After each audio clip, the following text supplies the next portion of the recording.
All right, welcome to today's episode of the Brett and Ethan Show.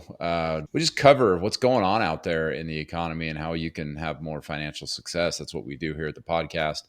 And today, it's just been interesting because we have been hearing for so long that inflation's under control and it's going to start going down, and don't need to worry about it.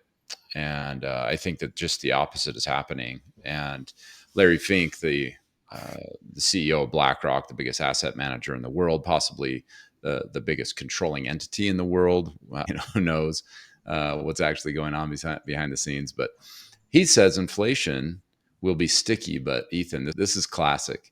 If you watch this interview he did with Mad Money Kramer, I don't know if you got a chance to watch it yet, but he does this interview. And Kramer is just kissing his boots, man. He is just so enamored with Larry Fink, probably the most powerful guy in the world. He's much more powerful than the US president, that's for sure. And he's just basically worshiping this guy. And everything that Larry says, he's like, "Oh yeah, yeah, you're right, you're right. You're so right. I just think what you're doing is marvelous." And then and then Larry says something just totally absurd. He's like, inflation, is going to be sticky, but that'll actually help people. Because Kramer asks him, so how do we help people have hope that they can actually retire? And he's like, oh, well, inflation was actually going to help them because their wages will rise, and that'll help offset the rising cost of everything else that they have to do. And Kramer's just like, yeah, that's so smart. It's just hilarious to watch him in action. But nonetheless, the point is that going to help everybody retire? Wage inflation to try to keep up with the cost of everything else? It's just ridiculous on its face. Well, the question you have to ask yourself, are wages going to increase or continue at the same pace that inflation is really going, right? Because they calculate it differently than they did in the 1980s, right? So if you really look at how the calculation is, inflation really most likely is higher than what we're seeing from the government tell us, right? And I think most smart people know that because when they go to the grocery store or they see that their wages haven't increased all that much, because if you look at from 2022 to 2023, that's when we had the most inflation to kind of look about in the last 3 years. Did you see wages go up that same amount? And so at what point is what Larry Fink's saying going to happen, which is, okay, if I'm making X amount, is it going to go up 30 to 40% or even double of what I'm making today? I just don't see that happening, right? I mean, you look at California where they've instituted this wage increase for all of the food workers, if you will, the minimum rate. And what's going on there is you have people that are getting laid off because those fast food companies can't afford to pay that. And so now they're looking at AI, right? They're looking at other ways to actually have the work done. So I think you also have to look at the other side of the coin of like, okay, if wages aren't going to increase, and that's going to impact the small businesses, which is where most people are actually getting their jobs from small businesses, what's really going to happen, right, with inflation? And then you read this article, and what's interesting and what I love what Kramer said here also, which is talking about, like, my dad used to tell me I was going to make more than him, but I look at my kid and I don't see that. He says, no kid I know thinks that they're going to make anywhere near close to what our generation did. And so that comes back to that idea of like, are wages really going to increase at the same rate that inflation really is going Of up course right now? not. No, nobody believes that. Nobody's seen that. And so it's just totally disingenuous. So this is the other thing that Fink said that I thought was really interesting. And this is just like quintessential elite speak. He says, well, what's wrong with people working until they die? He literally says that in this interview. He's like, the jobs aren't like they're backbreaking labor anymore. It's not like getting in and out of a UPS truck 400 times a day, lifting boxes, or out there in the freezing cold doing construction. It's not like this is backbreaking labor. He literally says in this interview, what's wrong with people never being able to retire? It's just like, I just couldn't even hardly believe that he was saying this, although it shouldn't surprise me coming from somebody that is just so out of touch that they say that inflation is actually a good thing because your wages will go up too with the cost of everything else. There was another article just out. I don't know if you saw this one that talked about how food prices have gone up 40% since basically 2019. So they're trying to tell you that inflation is 3%, 4%, 5%.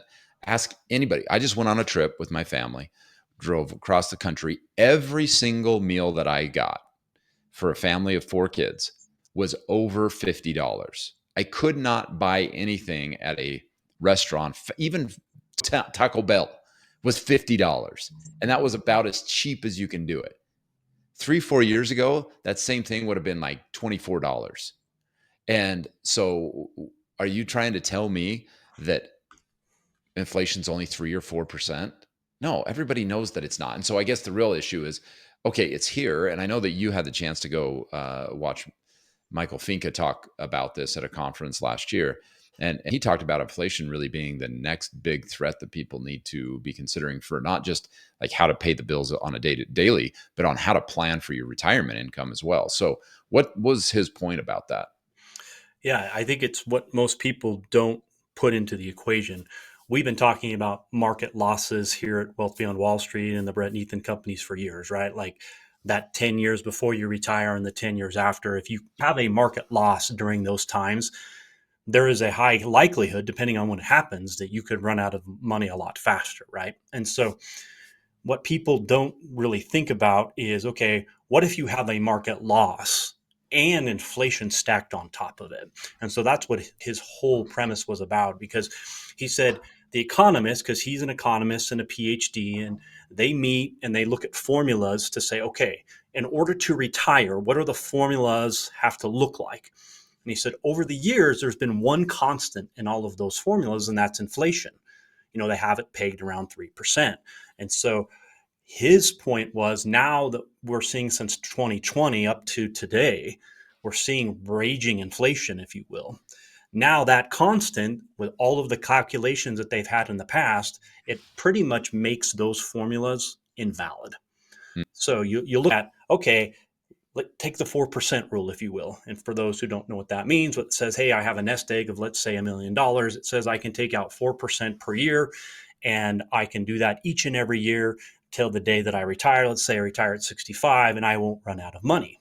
What he says that most people aren't accounting for, okay, yeah, you have market loss, but you stack inflation on top of that. He says it makes the numbers even worse. And so when he started in his presentation, me, like everybody else, I'm like, yeah, I've heard inflation before. You run the numbers and you're like, okay, yeah, they'll get it back under control, if you will.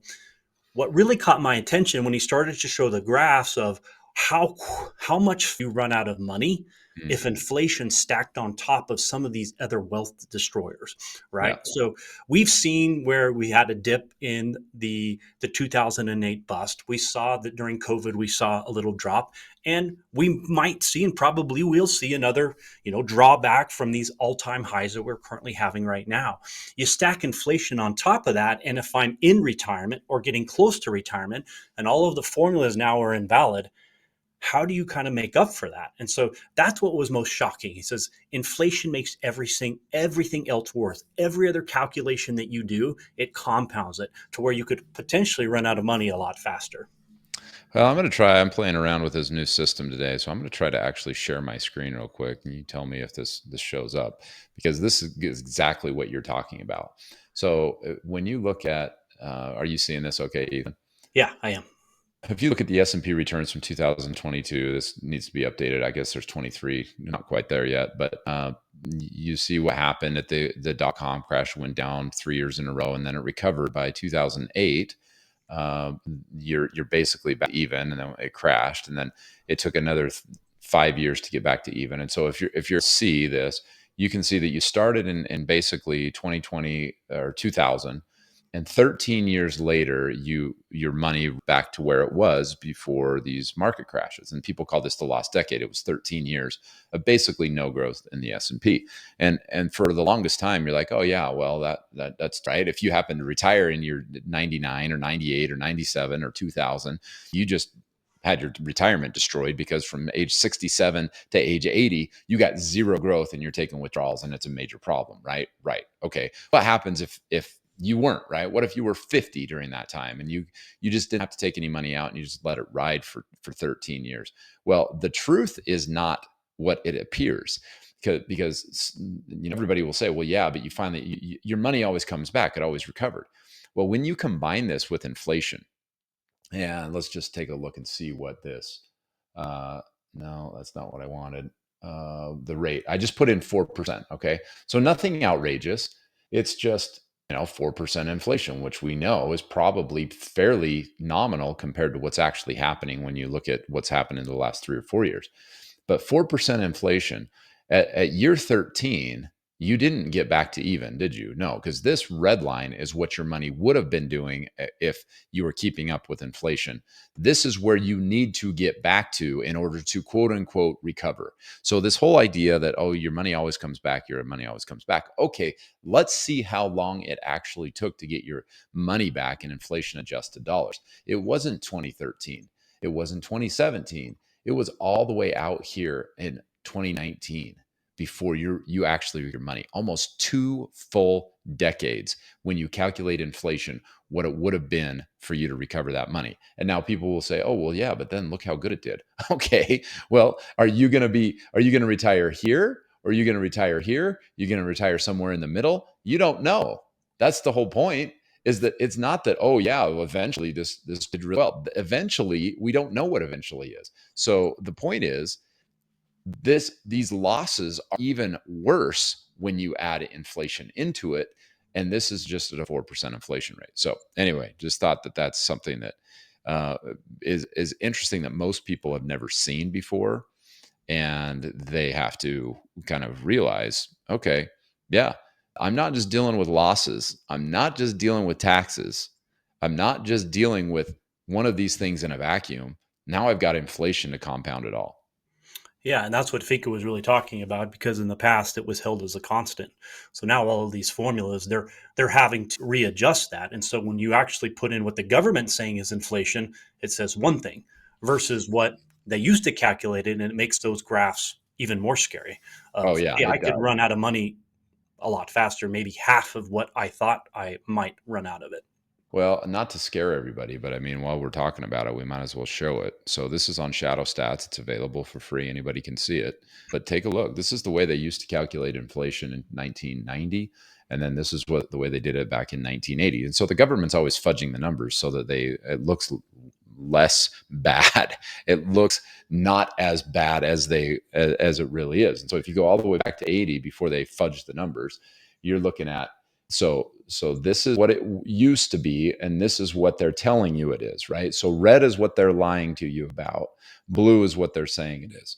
And so if you look at this, you're seeing 5%, 6, 7, 8 consistently going all the way back to, I mean, you're in the 90s, right? People thought inflation was under control, but back in the 80s and 90s, it was always over 5%, sometimes 10. And then in 2020, 21, 22, we're over 15% inflation if you calculate it using some of the main things that drive our costs, which are energy and food and those daily kind of staples that we all spend our money on. And then after 90, they changed it.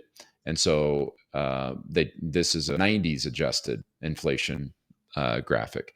So inflation is that great tax, the hidden tax that the government loves to use against its people.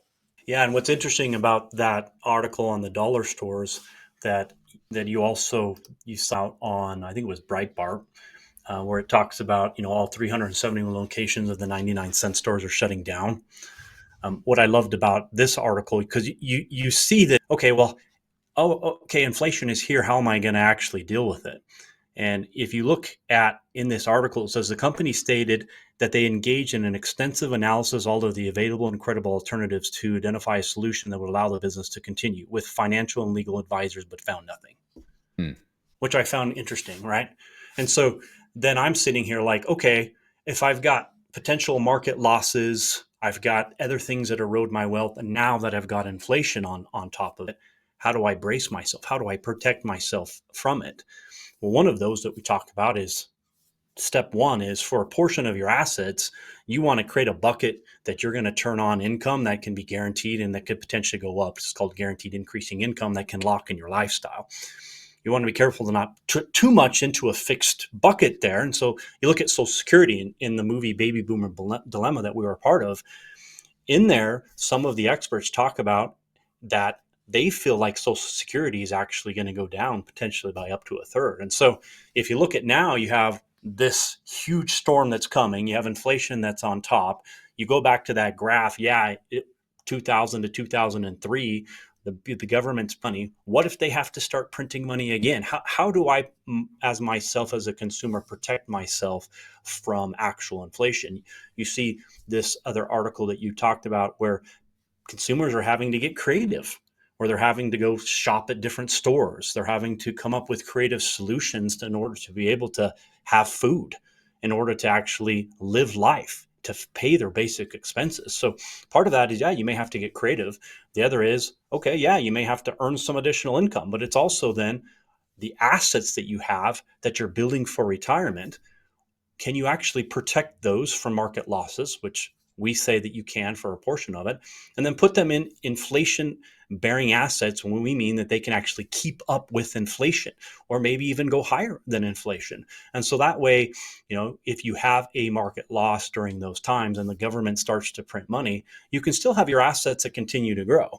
And so I saw this with my father recently. He's retired. If you have watched the movies that we were involved in, he had a multi-million-dollar portfolio. He lost 60% of that. And it's hard to not continue to love the stock market. And I saw that. I changed my ways. I've shifted the way that I've investing, and I've been just, Dad, you've got to change, you got to change, you got to change. And finally, it was last week. I just couldn't sleep. It was 4 o'clock in the morning. I texted him. I said, "You need to get your money out of the stock market. You're 75 plus. It's taken you 15 years to recover. Your health now isn't there." He calls me back and says, "Wow, you must really care." I'm like, "Dad, you have enough money to live for the rest of your life. Just put it in a safer place." And you get these people to just, for all of their assets, they put it all at risk. And I understand that the stock market and others have the opportunity to get all of the upside. I get that. What we're saying is protect your portion of your assets. And so, like for me in my financial house, I'm building a baseline of what I call this lifestyle lock piece that I can put in there. The money is actually protected. So if the market actually crashes, my market doesn't go backward because it's not in the market. And it has the opportunity to keep up with inflation. And at some point, I'm going to turn that on, and it's going to create me guaranteed income outside of what Social Security is going to be there for me, if it's there or not. And so I think you look at this, okay, what are you going to do? I think that's the question. Do you have to start spending less? I guess that's part of it. What do you think from these articles? I mean, people have to get pretty creative. Well, two things. One, just listen to Larry Fink, and you just never retire. Just work until the day you die. That's intelligent coming from a guy who's worth hundreds of millions, probably billions. And oh, well, what happens if you get sick? Oh, well, what happens if you can't walk anymore because you lose the mobility that you had when you were 40, 50, and 60, and now all of a sudden you're 75 or 80, and you're still grinding it out at Wendy's, and then all of a sudden your hips don't work and your knee doesn't work. That's okay. Just Larry Fink, yeah, just work until you die. What a stupid, idiotic thing to say. Anyway, so there's that. Two, I'm actually kind of shocked. I mean, I know your dad. I've known him forever. He's a smart guy. I'm shocked that he has like still has all his money in the market after what he went through. Well, he What? has an advisor that he really trusts that picks stocks really well. And I'm not discrediting him to the point that he's actually done really good job for him when the market's going up. I said, you saw what happened in 2008. You saw 60% of your portfolio get wiped away in less than a year. If that happens again and you call him, what is he going to tell you? Hold on. That's all he can tell you. And I said, if you want to keep a portion there that you can afford to lose, fine, play with it. But for the bulk of the money that you need for the rest of your life to live off of, put it in safer places. And so he called the guy, and the guy agreed with him. Yeah, let's move that over. But it was my dad who had to like tell him to do that. It only took him till he was 75. I mean, that's malpractice, man. That is flat out malpractice. Anyway, I think we can leave it there and pick up on this topic on a second episode of the podcast, because Sounds good. there's a lot more to cover here. One of them is the fallacy of fixed income, and kind of the reality that Wall Street pushes out there is, oh well, yeah, once you get to this certain age, you turn on income, and you got these fixed income options. It's like that's the worst thing you could do. So maybe let's wrap up right there for today, and we'll pick up in the next episode on the other things that people need to be aware of when it comes to inflation as this enemy of their wealth, and what can be done about it. What do they need to be aware of? And so let's do that. And thanks for watching today. Hopefully by now, if you weren't aware of it before, you're like, okay, this is something I need to take seriously. It's not just market crashes you need to be protecting yourself from and taxes. It's also inflation. So we'll see you in the next episode.